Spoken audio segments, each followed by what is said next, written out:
आदि, बहुत बहुत स्वागत है आपका। Thank you Parag ji, thank you so much. देखिए, आप जितने भी काम करते रहे हैं अभी तक, मतलब एक्टर तो है ही आप, कमाल के। आप कई सारी फिल्मों में हमने थैंक यू देखा, सर। 83 में भी देखा। थैंक यू आप सर। डायरेक्टर भी कमाल के हैं, हमने नेशनल अवार्ड में देखा। अब आप एक नया थैंक यू। रूप लेकर आ रहे हैं, एंकर का। मतलब हम हमको कुछ करने देंगे या नहीं? That is very kind of you. Thank you. Actually anchor से ज्यादा आई थिंक एक ट्रैवलर हूं मैं इसमें, इस शो में, कोकन डायरीज। और इस शो में मैं जैसे एक्सपीरियंस करते जा रहा हूँ, जैसे एक्सपीरियंस करते जाता हूँ कोकण की सारी खासियत उसकी, its culture, it's architecture, it's history, वहाँ के टूरिस्ट स्पॉट्स, वहाँ के रास्ते, सब कुछ I have explored and I have lived Konkan in this reality show. And it's more of a personal experience. अगर हम जैसे व्लॉग्स बनाते हैं, पर्सनल डायरीज बनाते हैं, वैसे ही ये शो है, Konkan diaries. It is my personal experience. और बहुत ही कैंडिड है, बहुत ही जेन्युइन है, बहुत ही ऑनेस्ट है ये शो, जहां पर मैं there is no, nothing scripted. कुछ स्क्रिप्टेड था नहीं इसमें। तो हमने सावंतवाड़ी से शुरुआत की, और एक एक शहर करते करते, वहाँ की खासियत देखते देखते, वहाँ की खासियत महसूस करते करते हम धीरे धीरे बॉम्बे पहुंच गए। Bombay is also part of Konkan, right? So everything, right from Sawantwadi, Vengurla, um, अपना दापोली, फोंडा, रत्नागिरी, जारा। Dapoli, Ratnagiri, Ganpatipule, Lanja, Devgad, Harne, then we came to Alibag, and then Mumbai. So क्या बात है! all the shades, all the colors, and all the different aspects, unexplored aspects of Konkan, I got to experience first hand. I got to experience first hand through this show, और मेरे जरिए audience को देखने मिलेंगे। So it is क्या बात! A very honest, a very one on one, and a very candid diary of my journey. ऐसा है ये शो। मतलब एज ए ट्रेवलर, मैं अगर कोंकण घूमने जाता हूँ या कोई एक आम आदमी घूमने जाएगा, तो वो हम्म। अलग उसका एस्पेक्ट होगा। लेकिन knowing you as a director, आप इतनी माइन्यूट चीजें पकड़ते हैं। क्या क्या आप लेके आए हैं कोंकण से? से एक, मुझे out of all the experiences, 10 episode का सीजन है ये। और इस 10 एपिसोड में हमने हर एपिसोड में तीन तीन अलग अलग सेगमेंट्स हैं। So it is a combination of around 30 experiences that I have gathered together. क्या 30 बात! अलग अलग किस्म के एक्सपीरियंसेस है। और इनमें से अगर मुझे कुछ चंद किस्से या चंद अनुभव चुनने पड़ेंगे, तो मैं सबसे पहले दशावतार दशावतार के एक्सपीरियंस के बारे में बात करूंगा। सावंतवाड़ी के पास एक गांव है, वहां पर उपरकर नाम का एक डाइटी है, वहां का लोकल गॉड है। तो साल में एक बार उसकी जतरा वहां पर होती है। उनका हाँ। जन्मदिन रहता है वो, भगवान का। और वहां पर बहुत बड़ी जतरा रहती है, और गांव गांव से लोग आते हैं वहां पर।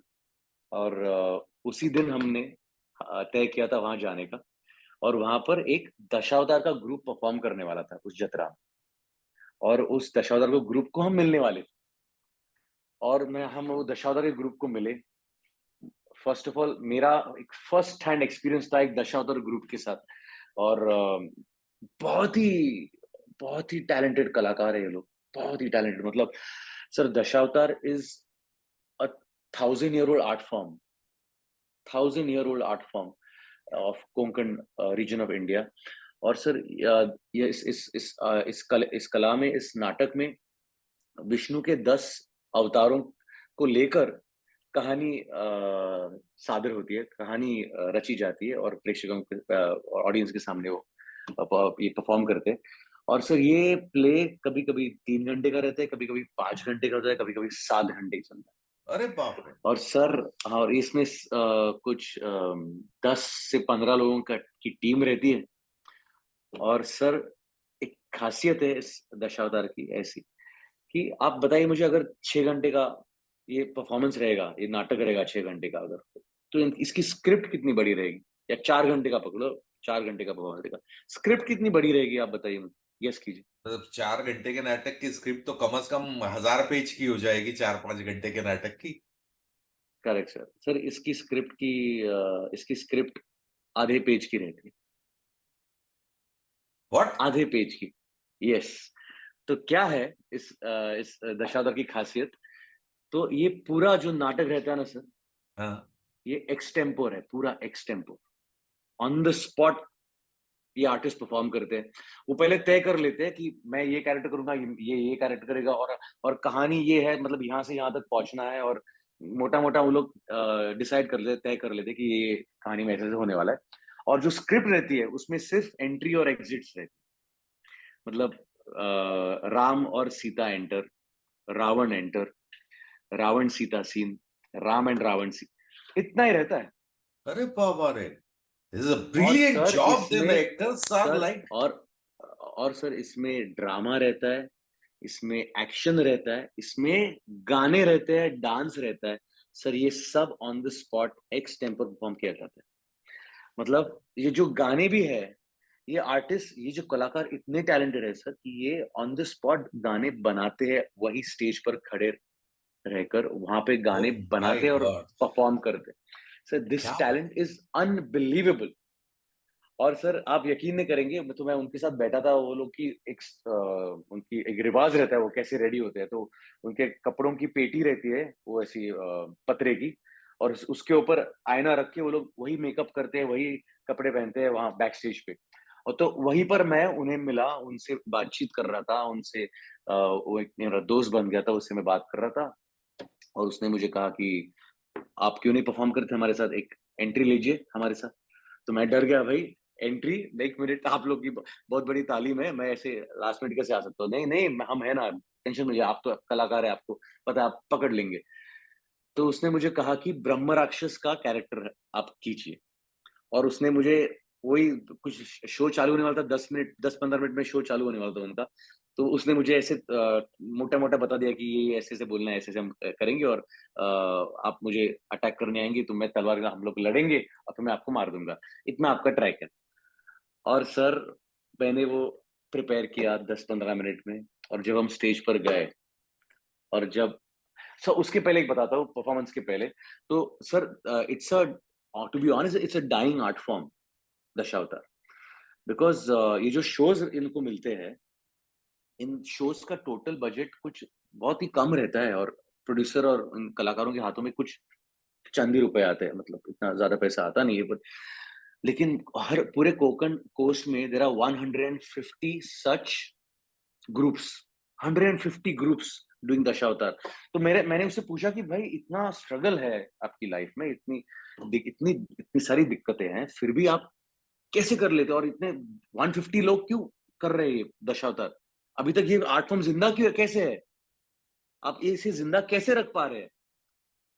जब मैं स्टेज पर गया और जब मैंने वो परफॉर्म किया ब्रह्म राक्षस, ऑडियंस की रिएक्शन आई, और वो सर वो एटमॉस्फेयर, वो यूफोरिया या, इतना बढ़िया था। इट गिव्स मी जब मैं गूज़बम्प्स। वापस, just sir, when I came down and my cameras were waiting for me, when I came down from the performance and I went to my team, I choked. मैं, मेरी आंखों में आंसू आ गए, मेरे रोंगटे खड़े हो गए थे, मेरी हार्ट बीट ऊपर हो गई थी, and I was so overwhelmed with that entire experience, the audience, the performance, the emotions, everything. मैं रो पड़ा सर। और मुझे मेरा जवाब मिल गया उसी समय। ऐसा सर मेरा एक्सपीरियंस था।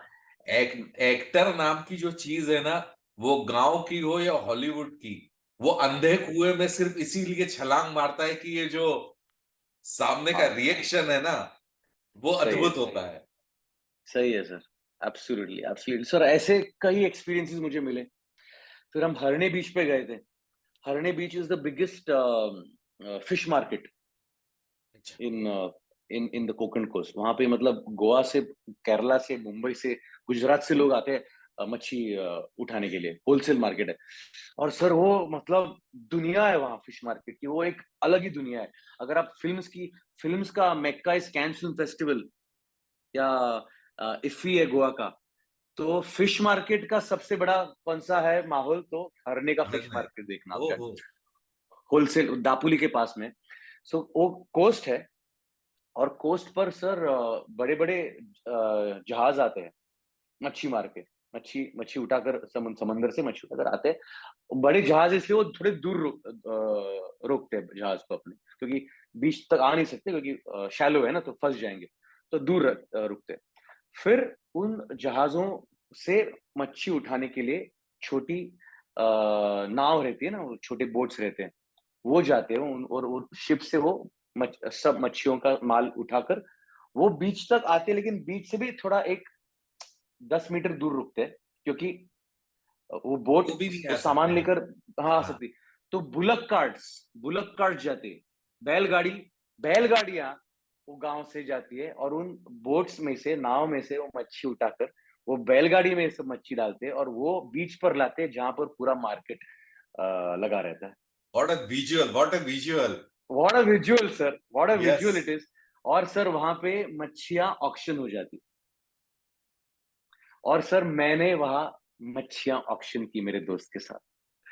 मैं चिल्ला रहा था, सुरमई 2,500, 2,500 सुरमई, कौन कहते, 3,000, 3,500, 3,500, ये चल रहा था मेरा वहां और पर। ये डेली बेसिस पे होगा, क्योंकि तभी फ्रेश फिश ये आती है। डेली क्या बेसिस पे मतलब, होता है क्या सर। कारोबार है, आप समझे। क्या कारोबार है, क्या कारोबार है, क्या दुनिया है मतलब। आदि मतलब अनबिलीवेबल। कोंकण कोंकण का आम जो है, दुनिया ने देखा है कि कोंकणी आम है ना, हापुस है। करेक्ट करेक्ट करेक्ट लेकिन करेक्ट। कोंकण अपने आप में बड़े मिस्टीरियस जगह, कि कोंकण के आम के अलावा दुनिया को कुछ नहीं मालूम। सर ये तो बात है इस कोकन डायरीज की सर, मैं तो बोल रहा हूँ ना, मैं कोकन गया था एक बार, मैं ऑल द बेस्ट एक नाटक कर रहा था, तभी कोकन का हमने एक दौरा किया था, कोकन का हमने एक टूर की थी, तो हमने कुछ इंपॉर्टेंट इंपॉर्टेंट, तो see when you travel, when हम लोग जब ऐसे ट्रिप के लिए जाते हैं, तो हम लोग बहुत कमर्शियल कमर्शियल प्लेसेस जाके आते हैं, कमर्शियल चीजें देख कर आते हैं, मतलब यहाँ पर टूरिस्ट स्पॉट है वहां।